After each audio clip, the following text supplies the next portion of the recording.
daal leen ak jàmm sama chaîne YouTube bi ci vidéo bii nag dama leen a bëggoon woon nan ngeen def ba changer seen mot de passe fii voilà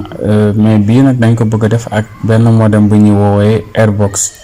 voilà Airbox mooy modem yu ndaw yi nga xam ne moom lay Orange di jaay voilà léegi nag soo leen bëggee changer mot de passe bi léegi dama leen woon ci vidéo bi nan ngeen def ba changer ci lu yomb. léegi nag pour ngeen def ko da ngeen ubbi Google Chrome léegi soo leen ubbee Google Chrome ngeen def 192.160.1.1 léegi nag soo paree fii ngay bës mooy li mel ni paramètre noonu icône paramètre moom fii nag ñun dañoo mas a connecté moo tax mu laaj ma ko mu kii ma dugg connectement mais fekkee musuma connecté fekkee gën naa cee connecté boobu parce que tout à l'heure dama ci connecté woon moo tax mu gàddi mot de passe waaye fekkee musoo leen cee connecté da leen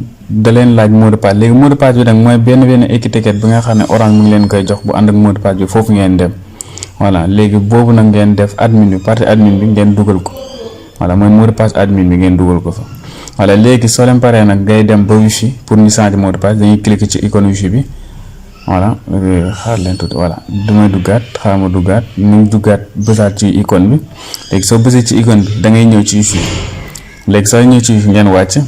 léegi soo xoolee fii xaar maa ngi affiché mot de passe gis nga man maa ngi def mot de passe Ibra 22 léegi def fii da ngay def benn mot de passe léegi par exemple xaar ma def quelque chose comme ça xaar la ma def benn exemple bon xaar ma xool parce que dafa war am minuscule majuscule voilà léegi UF voilà juste un exemple voilà bon lii voilà lii benn exemple la rek bu ma joxee léegi ma copier mot de passe bi ma def appliquer nga xam ne le mot de passe des chiffres voilà parce que dafa war a am chiffre lettre ak caractère bon xaar ma yokk ci 12 wala ma def benn affaire bu xaw a yomb ba ma def sama sant voilà donc 12 par exemple arobase voilà léegi xaar ma copier nga xam ne su may dugalaat mot de passe bi damay ñëw rek coller ko voilà léegi ma def appliquer def ok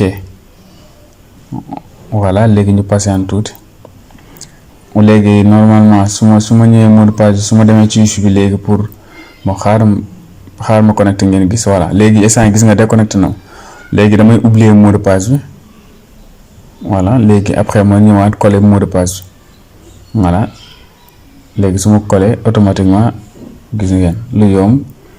connecté naa lu yomb voilà nii la ñuy changer mot de passe jaajëf fii la ñu yemale vidéo fekkee vidéo bi neex la ngeen partager ko sama gars yi jaa ngeen jëf